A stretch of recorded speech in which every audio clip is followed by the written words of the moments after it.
नमस्कार, मी अशोक कांबळे. आपले AK news चॅनलमध्ये स्वागत.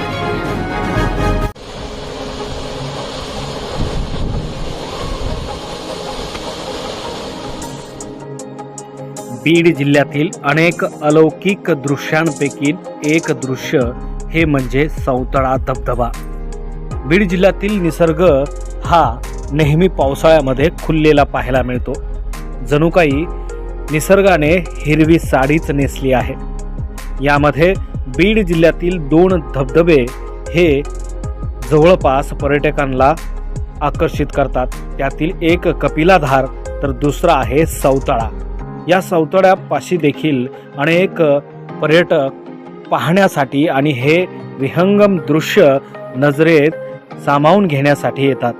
मात्र या ठिकाणी अनेकदा हे पर्यटक आपला जीव धोक्यात टाकून अनेक ठिकाणी मोठमोठ्याल्या डोंगरावर जाऊन आपला जीव धोक्यात टाकतात. या ठिकाणी सेल्फी आणि इंस्टाग्राम किंवा व्हिडिओ करण्यासाठी या ठिकाणी पोहोचून आपली वेगळी शक्ती दाखवण्याचा प्रयत्न करतात.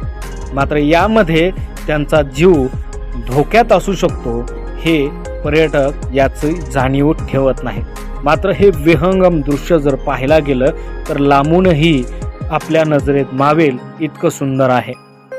मात्र यासाठी आता बीड जिल्ह्यातील प्रशासनाने या सगळ्या दृश्यांना डोळ्यात सामावून घेणाऱ्या पर्यटकांना संरक्षण देणं देखील गरजेचं आहे.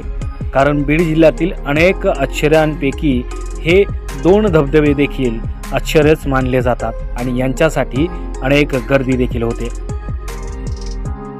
या गर्दीत देखील अनेक असे बहादर असतात की आपली स्टंटबाजी दाखवण्यात मग्न असतात.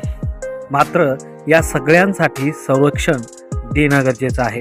कारण यामध्ये जवळपास महाराष्ट्र नव्हे तर देशभरातून अनेक नागरिक आणि अनेक पर्यटक या धबधब्यांना पाहण्यासाठी येतात. या ठिकाणी अनेकदा अनेक तक्रारी देखील पुढे आल्या आहेत. यामुळं आता जिल्हा प्रशासनाने याकडे लक्ष देणं अत्यंत गरजेचं आहे.